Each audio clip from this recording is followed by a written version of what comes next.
Hey everyone, welcome to Stepping Stones to AAC Feelings. I'm so happy that you are here tonight. I changed up the classroom or the slide for this evening because we're talking about feelings. So, as I mentioned, if we haven't met, my name is Brittany Tony, and I am the Bitmoji that's crying because my ice cream fell on the floor. So, I am sad. And so, I just thought it would be kind of fun given the topic for this evening to kind of change things up. I am a speech language pathologist and I am the Saltillo consultant for Southwestern Ohio, Indiana, and Northern Kentucky. So welcome, and I'll let Heather Prenevo introduce herself as well and tell you a little bit more about our classroom. Good evening, everyone. And now I feel sad that my Bitmoji looks like she's kind of smirking at your fallen ice cream, Brittany. Um, That's as, okay, you're happy the other end of that. yeah. Um, as Brittany said, I'm Heather Prenevo. I'm also a speech language pathologist by trade, and I am the AT consultant for Saltillo in Minnesota and Wisconsin.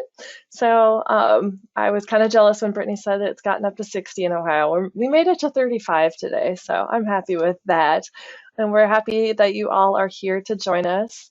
A little bit about our Google Classroom or our Bitmoji classroom here is that we wanted to have a variety of activities available that people can come back and check out. And how do we model core vocabulary? So the bookshelf you see on the left is full of different activities. And in the chat window, Brittany had posted a bit.ly link that can take you to this interactive classroom. And so all the ones that we've done previously, you can click on those and it's going to take you to our recorded session of that.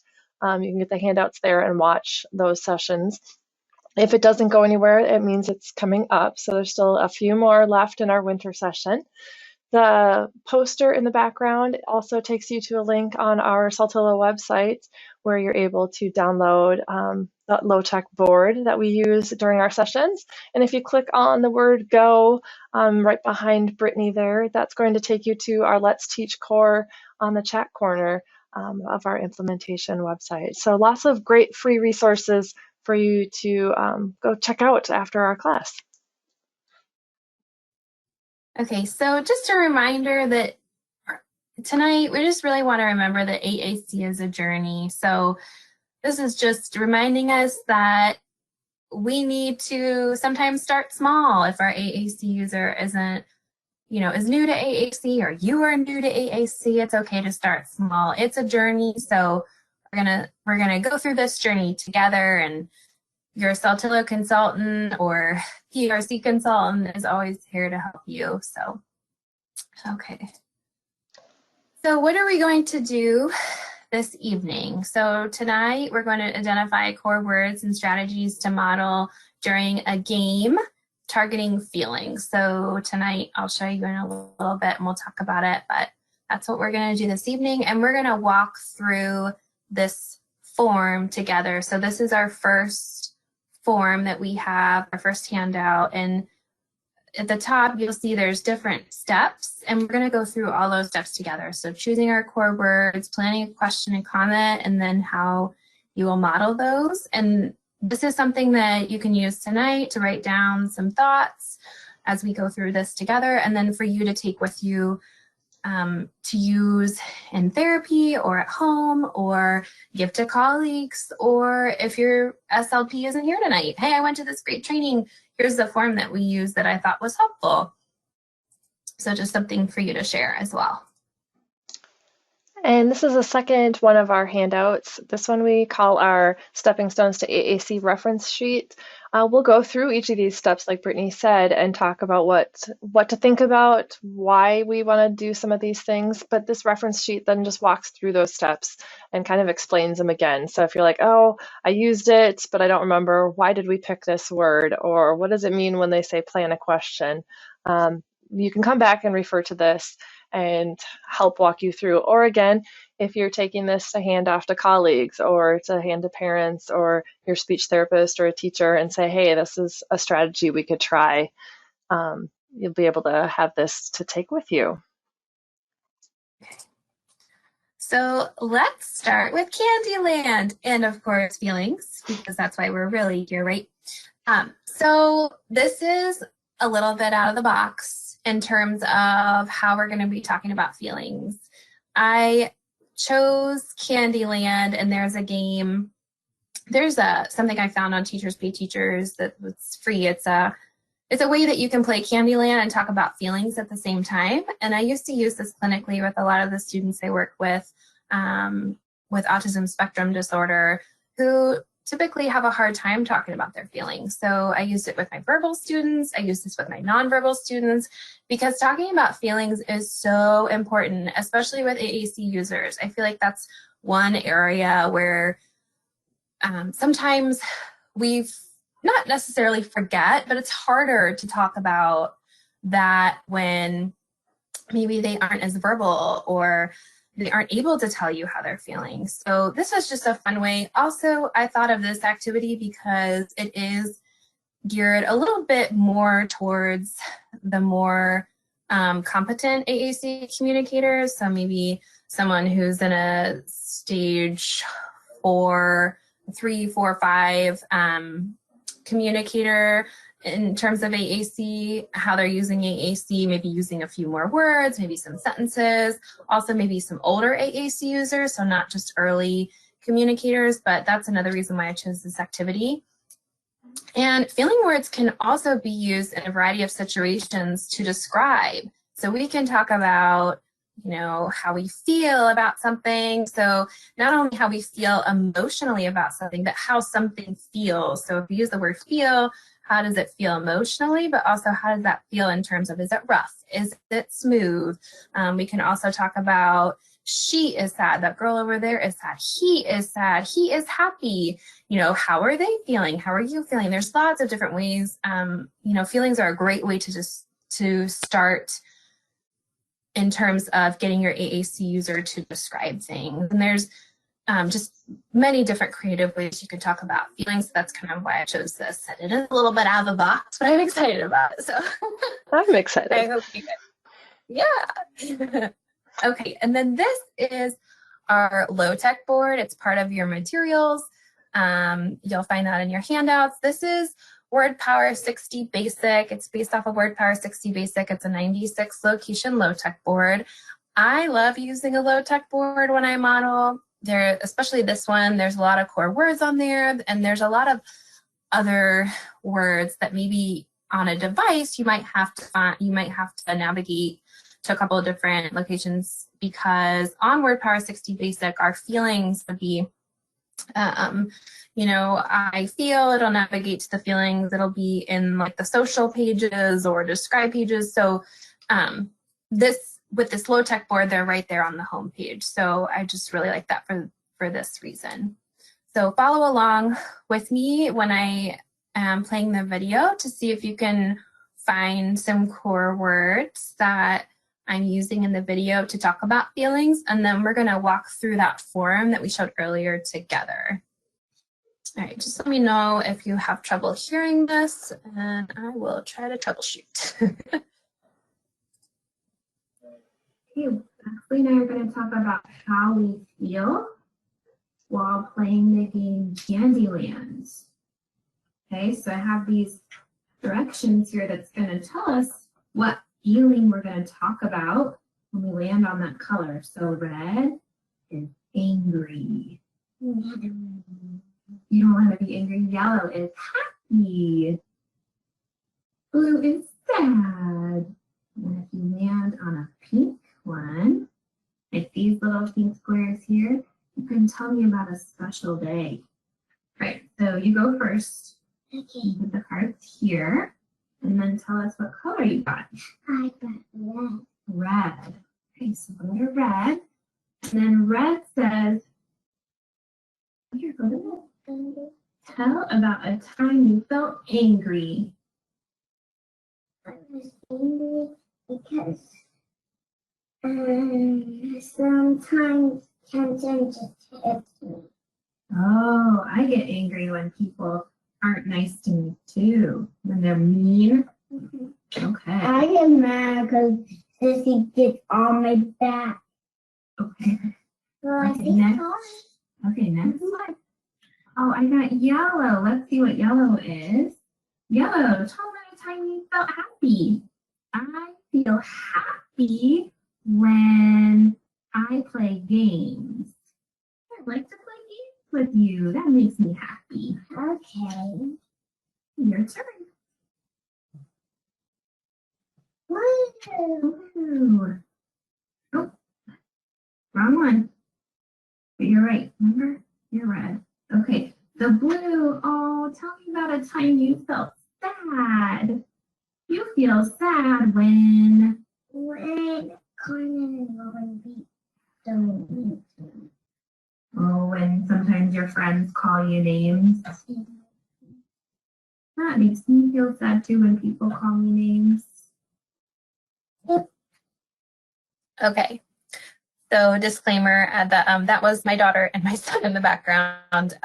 Unfortunately, due to COVID, I can't video myself with AAC users, so sometimes they help me out, and they are 3 and 5. So, and as you noticed in the video and with the directions, I kind of pared this down a little bit and only used 3 feelings, just ones that they might understand, because purple is loved, orange is embarrassed, and green is anxious or scared. So those are a little bit more complex. So I did kind of pare that down a little bit. Okay, so what are some core words, 3 core words that you heard me using in the video?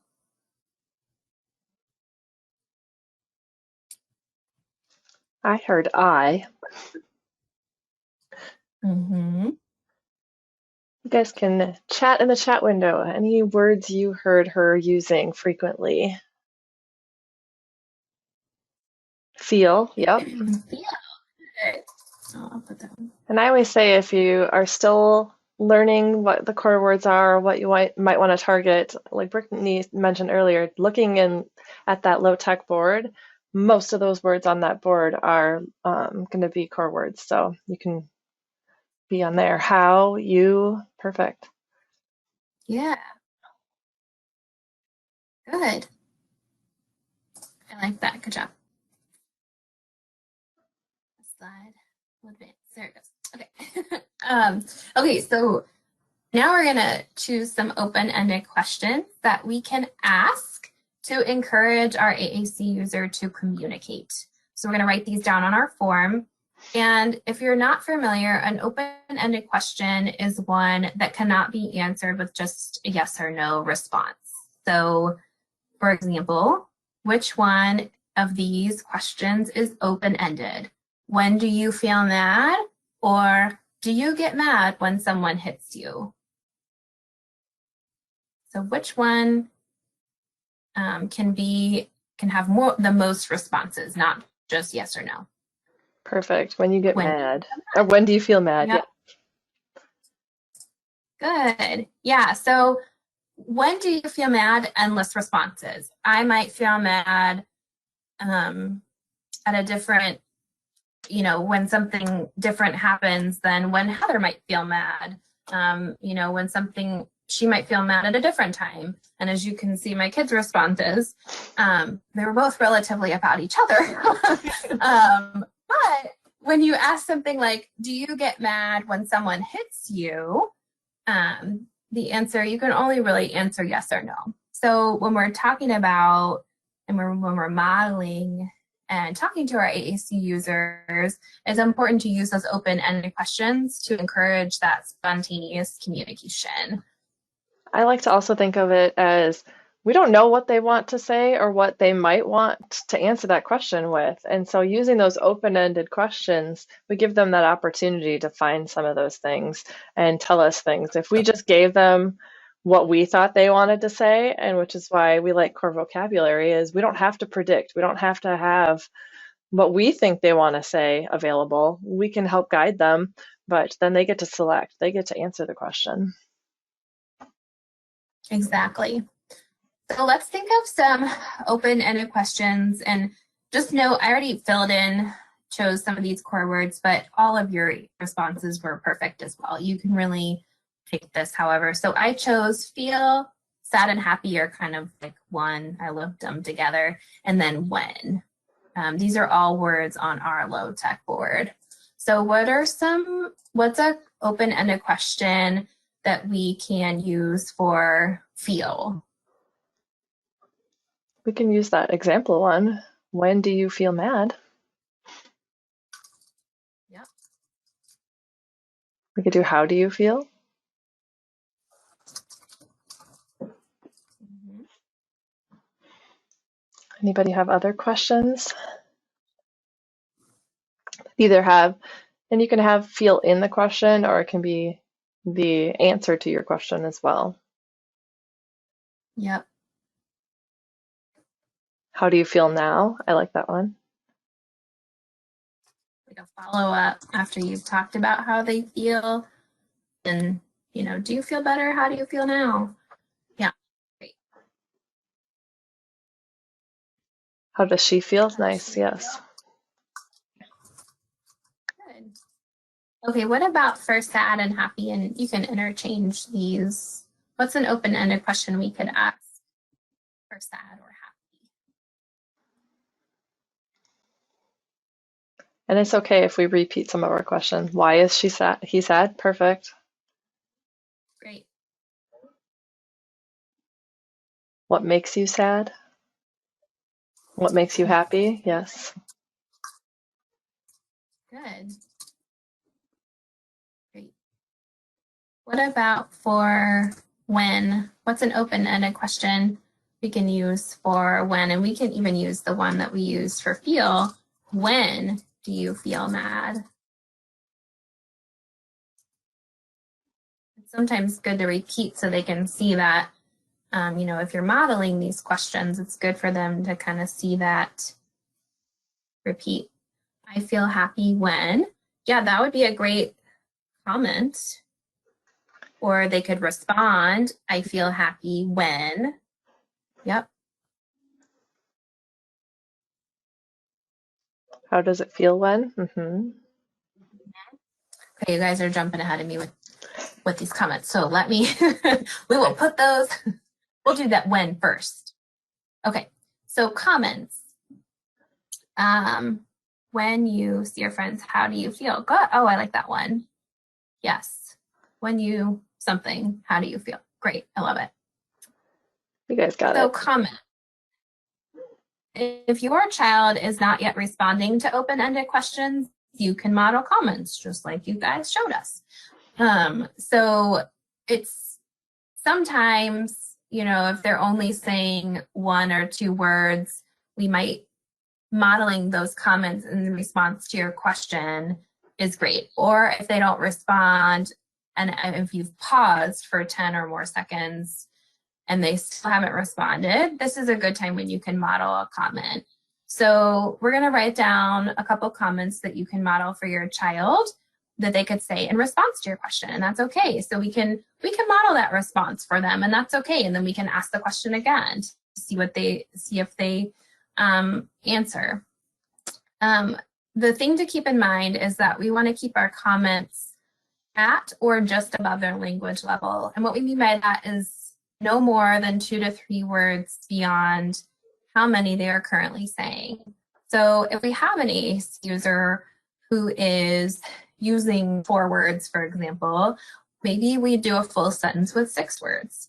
Or maybe we, bump it up to 8 words or something like that. So we want to make sure that, but if they're only using 1 or 2 words, maybe we're only modeling 3 words.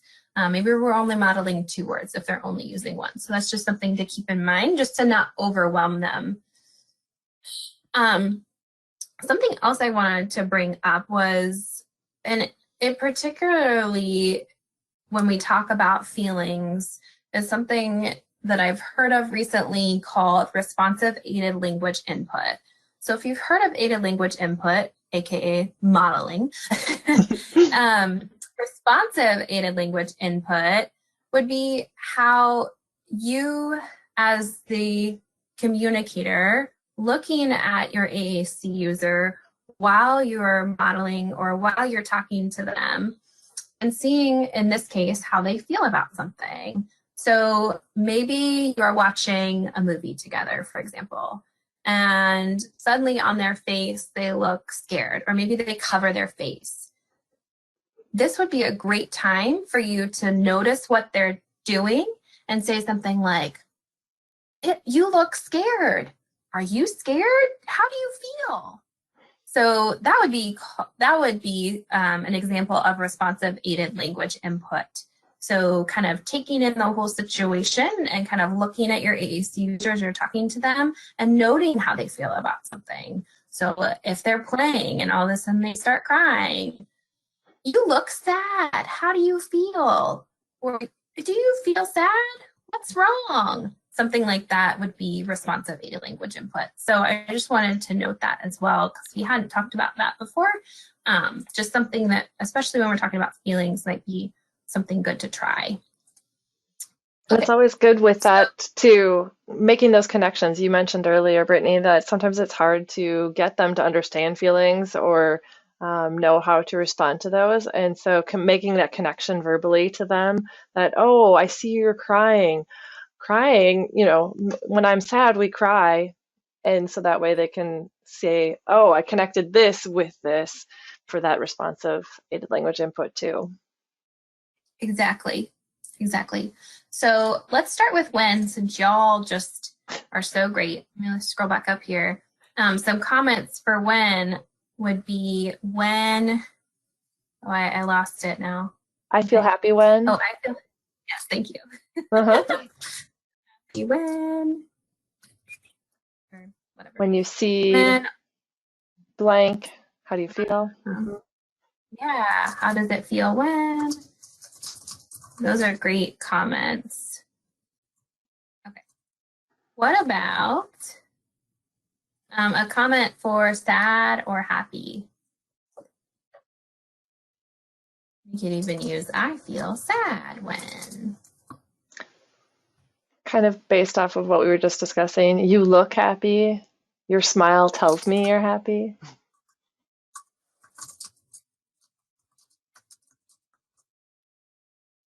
Again, we're giving kind of some examples too of not just that starting out language level, but we've got kind of a nice variety tonight to show you those different levels depending upon where your child's language is at.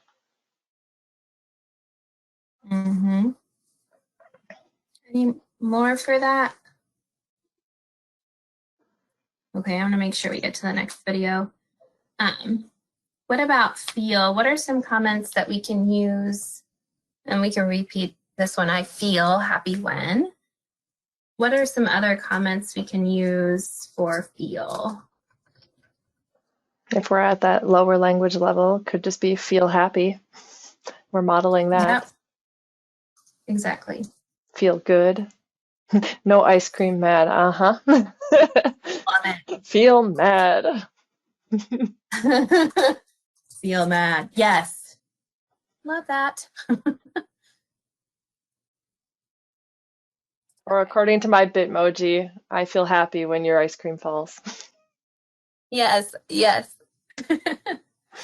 Okay, so this is the next step is finding where our words are and how we will model those on our low-tech board or on our client's device or AAC user's device. So as you see here, I've already filled out step 3. So based on those 3 core words that we chose, I guess 4 in this case, what our 2 or 3 word model can be. So those are just some examples, but you guys have already rocked it out, and just kind of tying everything in together. And then to find our words, I typically like to find these first so that when I am modeling with my client or AAC user, I know where they are.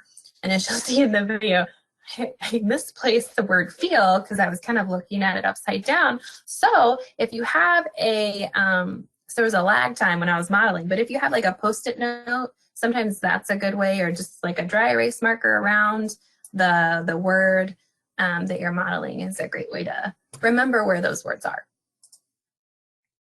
So let's take a look at the video, and you're welcome to follow along and model with me. I'm using a low-tech board. It's actually the back of our calendar. So Just see if you can follow along and find those words.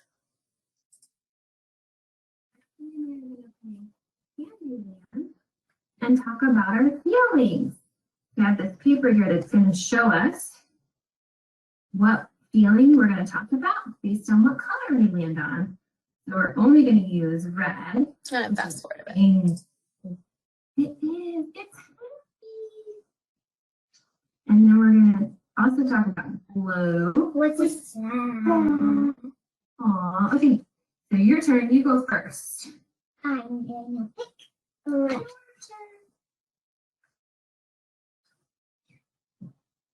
You got red? Okay, so red is angry. When do you feel angry? Because Bella gets on me a little bit. Oh, you feel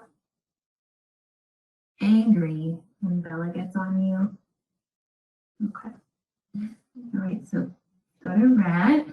My turn. I got yellow. Happy. Happy. When I feel happy, I get to play games with you. I feel happy when I play games with you. Okay, I'm going to go to yellow. Your turn. Blue. Yeah, that's right. We get to talk about when you feel sad. When do you feel sad? Okay, I think you get the idea. All right. Okay, so after trying the steps with the video, do you have any questions? How did you feel about the practice? Any next steps? What did you think about that activity? Anything and everything. We like to hear it, so. It's a great time to reflect and give feedback. Yeah. Oh, that's a great question, Amanda. Would you model on the device or only using a low-tech board? It depends on your AAC user. A lot of the times I do model on the actual device, especially if it's an early, I guess it also depends on what type of communicator your AAC user is. So if they're only using like a few words, like 1 to 3 words, I might model directly on the device so that they start seeing those pathways of how to get to some of those different words, especially in the example tonight, some of those words on a lot like happy and sad aren't on that home page. So that might be where I would model directly on the device. Where I might model on a low tech board would be, well, say we're going to the beach, we might not want to take your device with you, or I might also use a low tech board if maybe they're a little bit more fluent on their device. Maybe I just model a couple of those words on there, or say I've had AAC users who don't like me touching their device. I've had one that would go into a behavior if I touched it. I mean, like lay a finger on it. So in those cases, I would use a low tech board. So it's really up to you and what your AAC user is comfortable with. I would say if they are earlier modeling on the devices, I would say it is important. Hey, Rajul, I see your comment there. Thank you. Yeah, the biggest concern I have is lots of teachers say I feel with options for happy, mad, sad. Yeah, I agree.